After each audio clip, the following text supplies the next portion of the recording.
বস এখন আমরা কথা বলবো এমন একটা সিনেমা নিয়ে যে ছবিটা দেখার জন্য সিনেমা হলে কোনো লোক নেই, কাউন্টারের লোক সে সিনেমার নাম জানে না। আমরা এমন একটা ছবি নিয়ে কথা বলবো যে ছবির যে লিড অ্যাক্টর সে কয়েক মাস আগে রিটায়ারমেন্ট নিয়ে নিয়েছে, তার সত্ত্বেও ছবিতে অভিনয় করছে। ছবিতে রয়েছে এমন এক নেপো কিড যে নিজের ডেবিউ ছবিতে কথা বলছে মেথড অ্যাক্টিং নিয়ে। তো বস আমরা এখন কথা বলবো আঁখো কি গুস্তাখিয়া ছবিটা নিয়ে। যারা হাম দিল দে চুকে সনমের এই গানটা জানে তারা জানে, তার পরের লাইনে আছে মাফ হো। এই ছবিটা এমন একটা ছবি আঁখো কি গুস্তাখিয়া, যেটার পরে মেকার্সদের মাফ চাওয়া উচিত, তারপরে অডিয়েন্স ডিসাইড করবে তারা মাফ করবে কি করবে না। তো ছবির গল্পটা কাইন্ড অফ রাস্কিন বন্ডের দ্য আইজ হ্যাবিট, তার সাথে অনেকটা সিমিলার। মানে গল্পটা অতটা ভালো আশা করো না, মানে ওর থেকে খানিক ওই যে জার্নিটা, দুজন লোক যারা একসাথে জার্নি করছে এবং পরবর্তী সময় জানতে পারছে যাকে সে সম্পূর্ণ সব কিছু বলছে সেই লোকটাও অন্ধ, সেই বিষয়টা অল্প বিস্তর নেওয়া। এখানে গল্পটা যদি আমি একটু করে বলি, তার কারণ আমি জানি তোমরা এখান থেকেই শুনবে, তোমরা থরিনা ছবিটা দেখতে যাবে। গল্পটা হচ্ছে এখানে সানায়া কাপুরের যে ক্যারেক্টার, সে একজন অ্যাক্টর, মানে ডিরেক্টর তাকে এরকম কোনো ক্যারেক্টারে কী করে কাজ করতে পারে যেখানে সে একজন অ্যাক্টর। যাই হোক, সে একজন অ্যাক্টর এবং সে একজন মেথড অ্যাক্টর এবং সে একটা অন্ধ ক্যারেক্টারের জন্য অডিশন দিতে যাচ্ছে, যে কারণে সে চোখের মধ্যে কালো পট্টি পরে নিয়েছে। এবার সে যার সাথে জার্নি করছে এই ট্রেনে, সে সত্যিকারের অন্ধ বিক্রান্ত মেসি। এবার দুজনের সফরটা কীরকম হবে, এদের কি সত্যি প্রেম হবে, প্রেম হলেও সেটা কি টিকবে, দুজন কি দুজনের সাথে থাকতে পারবে, এর থেকে বেশি জানতে হলে তোমাদের নিকটবর্তী সিনেমা হলে গিয়ে ছবিটা দেখতে হবে। যদি টাকা এবং সময় বেশি থাকে, বা যদি তুমি কাউকে নিয়ে সিনেমা হলে যেতে চাও যে সিনেমা হলে লোক হবে না, তাহলে যেতে পারো।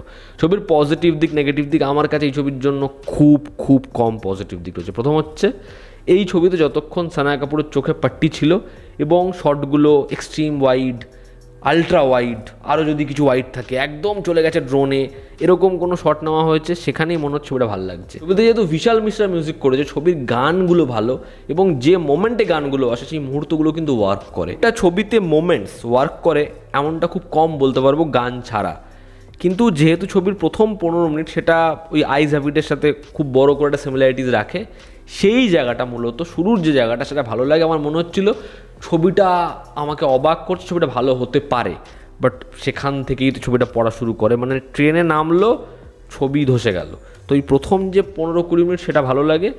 এবং এই ছবিতে আমি অনেক দিন পর ধুররানিকে দেখতে পেয়েছি, মানে হচ্ছে কুচ ভিগে হালফাজ, সেই ছবিটা রিভিউ আমার চ্যানেলে আমার বিভৎস লেগেছিলো ছবিটা, তো সে এই ছবিতে রয়েছে। এই ছিল ছবির পজিটিভ দিক। এবার টাকা সময়ের জলাঞ্জলি দিতে চাইলে ছবিটা তোমার জন্য ওয়েট করছে। যদি ছবির নেগেটিভ দিক বলি, প্রথম নেগেটিভ দিক হচ্ছে এই ছবির স্ক্রিপ্ট।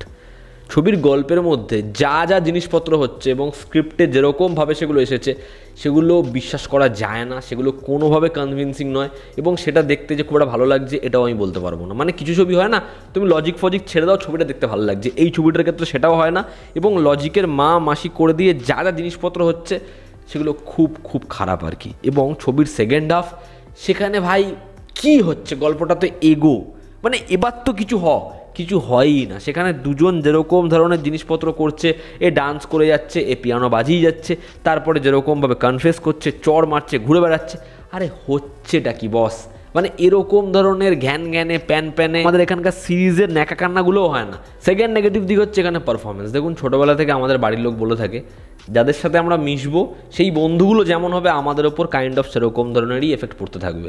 এখানে বিক্রান্ত মেসির অভিনয়, সে সানায়া কাপুরের সাথে যা রিহার্সাল করেছে ইন্টারভিউ দেখলেই বোঝা যাচ্ছে এবং সেটার ইম্প্যাক্ট পড়েছে গোটা ছবিতে। কি খেয়ে যে অভিনয় করেছে বিক্রান্ত মেসি, মানে তাকে দেখলে মনে হচ্ছে এটা কোন বিক্রান্ত, একে আমরা চিনি না। এবং সানায়া কাপুর ছবির প্রথম 40 মিনিটে চোখে পট্টি বেঁধেছিল, ঠিকই ছিল, খোলার কি দরকার ছিল, যেই পট্টি খুললো অডিয়েন্সের মনে হচ্ছে এবার আমরা চোখ ঢেকে নিই। খুব খাজা, খুব জঘন্য অভিনয়। এই ছবির কমেডি এবং ছবির ইমোশনাল সিন, ছবিতে যখনই অ্যাক্ট্রেস কাঁদতে থাকবে আপনার মনে হবে আপনি এবার কাঁদছেন, ছবিতে যখনই হিরো আসতে থাকছে আপনার মনে হবে আপনি কাঁদছেন। মানে ছবিতে এই দুটোর ব্লেন্ড এমনভাবেই করা হয়েছে, খুব অদ্ভুত। ছবিতে প্যাশনের কথা বলা হচ্ছে, লেখনির কথা বলা হচ্ছে, দুটো আর্টিস্টের গল্প বলা হচ্ছে, কিন্তু বিশ্বাস করুন সেকেন্ড হাফে আপনি আর্টিস্টের এও পাবেন না, তাহলে সেখানে ক্যারেক্টারগুলো কীভাবে জাস্টিফাইড হয়। ছবির রানিং লেন্থ, সেকেন্ড হাফ গোটা ছবিটা আমার মনে হয় বাদ দাও, শুধু ক্লাইম্যাক্সটা বসাও। এই ছবিটাকে আরামসে একটা শর্ট ফিল্ম বানানো যেত বস। তো এটা এমন একটা ছবি হয়েছে, যদি আপনার গুচুপুচু করার জন্য সিনেমা হলে যেতে ইচ্ছা করে তাহলেই আপনি যাবেন, আদারওয়াইজ এই ছবিটাকে স্কিপ করুন, বাড়িতে বসুন, আরামসে থাকুন। এই ছিল আজকের ভিডিও। ভালো লেগে থাকলে লাইক করো, শেয়ার করো, সাবস্ক্রাইব করো। আবার দেখা হচ্ছে, জানো তো আমাদের পাশে আছে। Take care.